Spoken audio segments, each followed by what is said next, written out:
Welcome back to Second Cup on WTXL.TV. I'm Angela Green. We have Jordan Mauro here in the studio with us this morning to help keep you on track as we navigate through the peak of this year's hurricane season. Thank you for joining us. Oh, thank you for having me, Angela. Now, we're specifically talking about businesses, but the big important thing to know is that a business is no different from your home. That's right. You protect it. Why is it so important that business owners have a plan in place?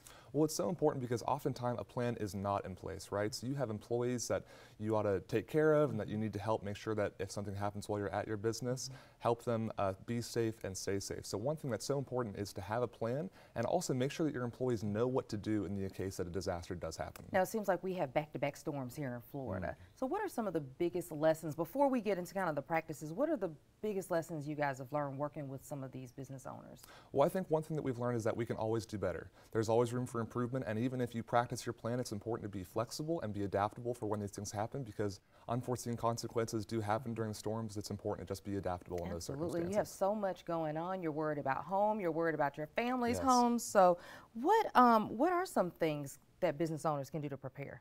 Well, I think the first one is go around your office or building and take photos and videos of your things, and that way if you do have to make a claim later on, you already have that footage and it's not trying to remember it after the fact. What else can business owners do to facilitate an efficient insurance claim? Because I think like when we walk around our home, we forget some things. So what are some things too that business owners can do? Absolutely. Well, as I mentioned, taking photos and videos and then backing them up on cloud services such as Google Drive, that way you can access them remotely, but also make sure that you practice doing that, because if you're at home, you might need to access it another way later on, and that way you've already done it before. So practice makes perfect, but people still make mistakes, right? Absolutely. Absolutely. But that's why it's so important to practice all that you can. And what are some steps? So I read some information before. They need to protect their businesses. Like, what can they do? What are some things that they can go around? Instead of taking pictures, though, they need a kit, just like we do when we're trying to evacuate. Well, I'd say one of the first things to do is update your emergency contact list. So make sure that you have contact information for your employees and their primary contacts. Beyond that, think about if you need to have a generator, what resources will you need? So getting a generator, having the fuel, having extension cords, making sure that you have water and food available in your office, things like that. So taking those small steps, and if you need help coming up with the plan, visit myfsla.com/hurricanes. They have lots of tips that can help you stay prepared in the upcoming season. And a big thing, me as a customer, I'm always trying to figure out, so how am I going to reach these people? What can they do? Social media? Social media can be very effective. If a storm is coming, be sure to make updates on social media or your website, and that way your customers can know ahead of time where they can reach you if they need to.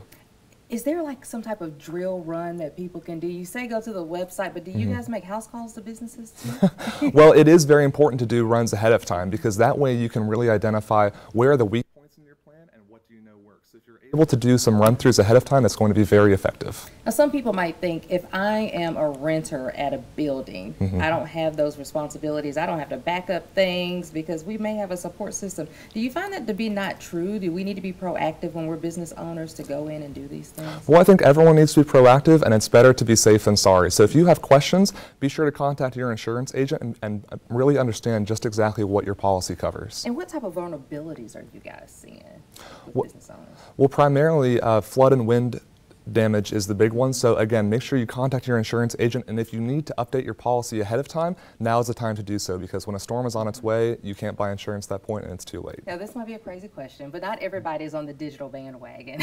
Some people keep paper records and stuff. What is your best advice to protect records and stuff like that?